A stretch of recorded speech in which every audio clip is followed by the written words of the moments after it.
Guys, I'm Chuck Guthrie, officially known as Charles Marshall Guthrie Jr. I was born in Whitewater, Wisconsin, August 20th, 1933. I was born in my mother's childhood home there in Whitewater, and very soon after I was born, we moved to Louisville, Kentucky. My dad was working for Associated Press. We didn't stay there long. We moved on to Frankfort. And as a kid, I can remember the horrendous flood coming through Frankfort, the Ohio River. I think it was 1937. And from there, we went on to Great Falls, Montana. My dad got a job with the Great Falls Tribune, and we boarded the Empire Builder, an old steam engine train going out there. And as a 4-year-old kid, I was fascinated going to the bathroom, especially flushing that toilet, and the hole would open up and everything would drop right out onto the tracks. Also, I was fascinated. My dad used to shave with a straight edge razor all the time. And he would be there in the men's room, a big open area where guys were all shaving and using the toilets and this and that. And he would shave with his straight edge razor traveling on that train. It was bouncing around. He'd gather a crowd. They were all waiting for him to slit his throat, I think. He never did. He was really good at it. So anyway, in Great Falls, Montana, we moved into the Jensen Apartments, and wouldn't you know, there was another guy living there at the time. Dr. Hardin Olson also lived at the Jensen Apartments. A lot of screaming going on, I hear. I'll take care of that. I didn't know him at the time, of course. I grew up in a very musical family. My mother played piano and played at the old silent movies way back when she was younger. And we always had records playing at home, and we did a lot of singing. And of course, back then, the radio, you turn on the radio and what do you hear? You hear either a big band or you hear some kind of a quartet, Ink Spots or the Mills Brothers or Ames Brothers or the Four Lads or the Four Freshmen or Crew Cuts. That's all we heard was quartets and big bands, and that was really, and that influenced me greatly. And from Great Falls, my dad got a job at the Minneapolis Tribune eventually. And we moved to Minneapolis, back on the Empire Builder again, and again, I loved the trains. During high school, well, I should back up a minute. In 5th grade, I started also playing the trombone before we left Great Falls. And I continued to play the trombone until recently, and I still do, play in a couple of bands. But in Minneapolis, when I got into Southwest High School, I was in the choir and the band, but 3 of us also were on the swimming team, and we got a little trio going. We sang things like, I Ain't Got Nobody. And every day we'd board the streetcar to go downtown Minneapolis to the YMCA. None of the high schools had pools at that time.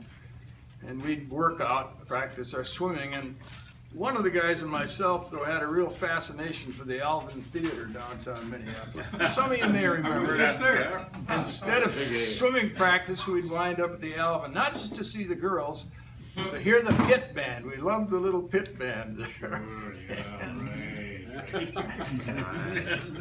I also was very involved in scouting and worked at Many Point Scout Camp for 4 or 5 years.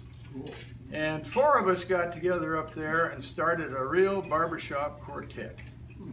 And we picked up one of the old Hymns for Men books, and I think the first song we ever learned was Old Aunt Dinah. There might be 2 or 3 in the room that remember that song, but not too many, I'll bet. That was in the Hymns for Men book? It was. It was. Old Aunt Dinah done promised me way in Florida, you know. I can still sing it, by the way. Most of it. Let's see, where were we? Yeah, up at Many Point we started this barbershop quartet. Called ourselves the 2x4s. This was when I was probably 18 years old, senior in high school. I remember that. And we sang at various functions around PTA meetings and this and that. What was that name, Chuck? The 2x4s. 2x4. Not 2x4s, but 2x4s. 2x4s. Ron Worden was a high school classmate of mine, also went through veterinary school with me. And Tom Stark, some of you might remember, he sang lead. He was a member of the Commodores for a while. Tom had a sight impairment from the time he was a little kid, a genetic thing. In fact, I stopped to see him today on the way to the meeting. He's still very much alive, as are the other guys. And we worked up one song, My Heart Cries for You, Dies for You, you know the song. And we got an old wash tub, and I'd stand in the wash tub with a slicker raincoat on, and we had this set up where a tube came up underneath the back of my shirt, one tube out in each side of my glasses, and we had an old high school buddy that was backstage, and he had a pump going there, so we'd start singing My Heart Cries for You, and the water would start coming out. I'd start crying, and pretty soon the water would turn red, and it was like blood coming out, and then all of a sudden it would turn green, and I said, oh my God, gangrene has set in. We pulled that act, I don't know how many times.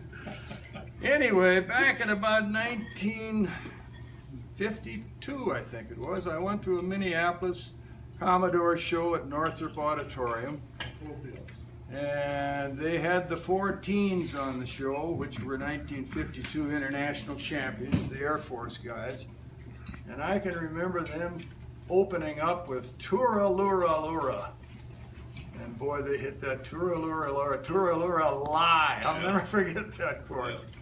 And those guys were good, but they also sang another tune called Cruising Along in My Old Model T. And we really thought we had to learn that song, and that was also in one of the old Hymns for Men books. Not hymns, but songs for men. So we learned that one as well.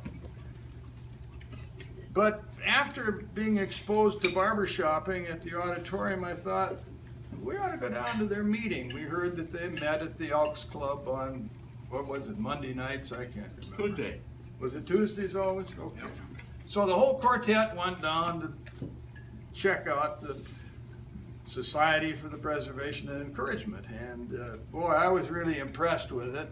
I wanted to join right away. But the other guys, no, they were too busy. We were going to school at the time. And so I joined and immediately met Joe Kleshold. He'd been a member for a couple of years already. Then your problem. And they were looking for a lead for their quartet. And Don Sant, Danny Gustafson, and Joe. So we decided to get a quartet going, and we called ourselves the Four Flips. We went out, we got ourselves blue suede shoes and blue, nice powder blue sport coats and dark pants and all. And got to singing very seriously. Our first song was Down Around Tahiti in the South Sea Isle. That's another one. And I remember our first competition in Mankato, Minnesota, and we made the cut, I remember, the first shot out. And we thought we were pretty good at the time, and continued singing for quite a while. Let me back up a minute. With the 2x4s, another instance happened. We tried out for the Ted Mack show.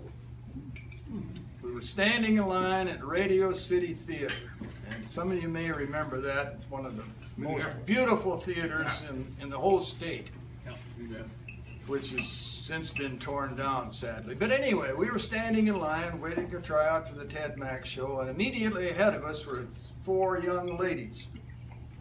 And we got to talking to them, and they were known as the Harmony Honeys, a gals quartet from Jeffers, Minnesota. And I had an eye for the lead in that quartet. Tom Stark had an eye for the tenor in that quartet.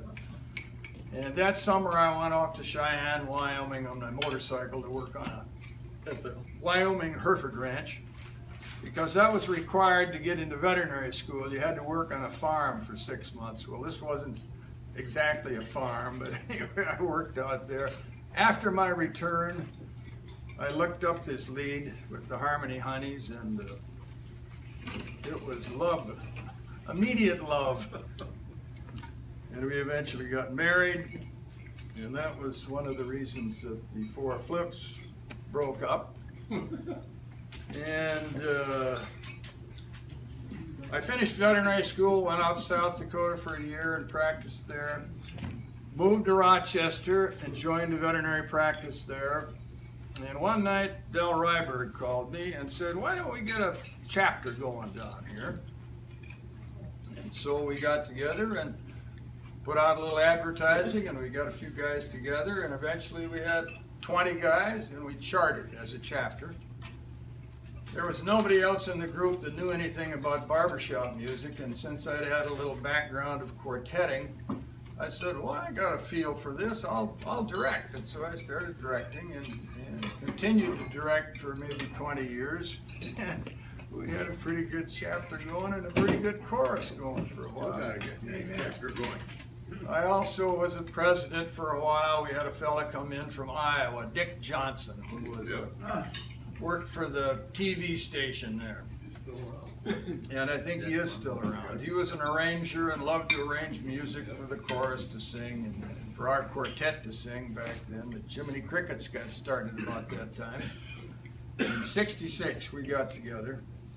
And Rod Johnson had been singing in Waseca with a quartet called the Seacatones.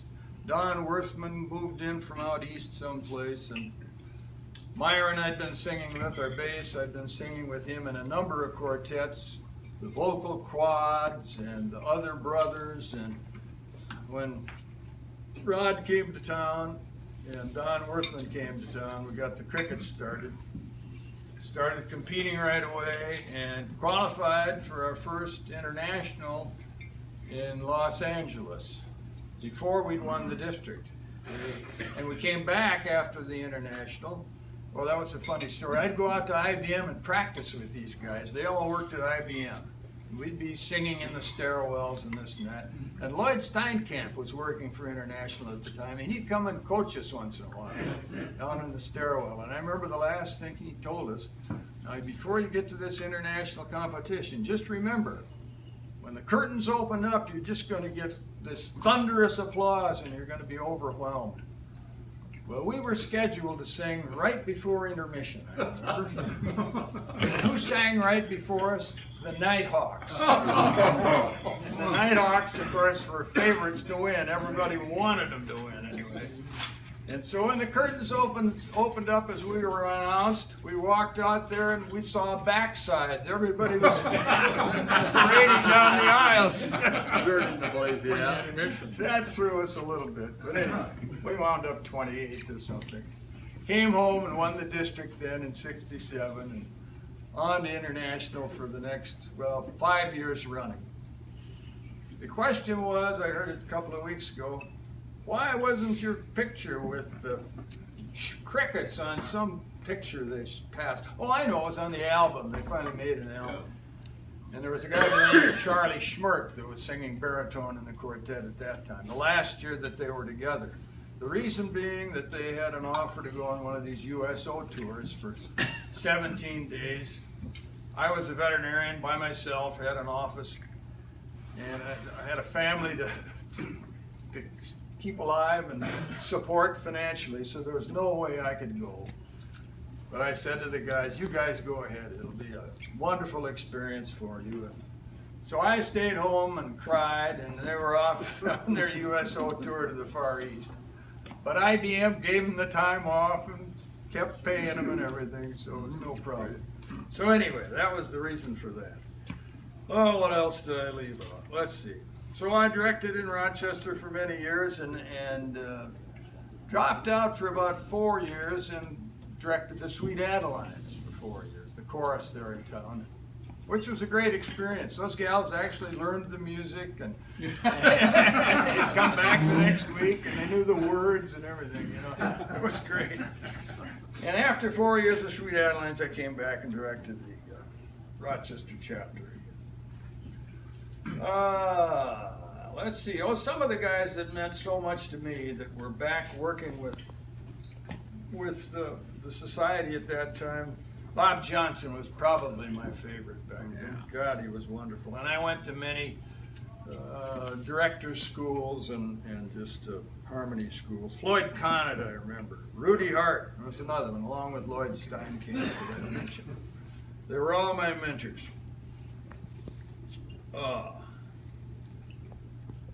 Well, somebody asked about our 50th anniversary celebration this last weekend.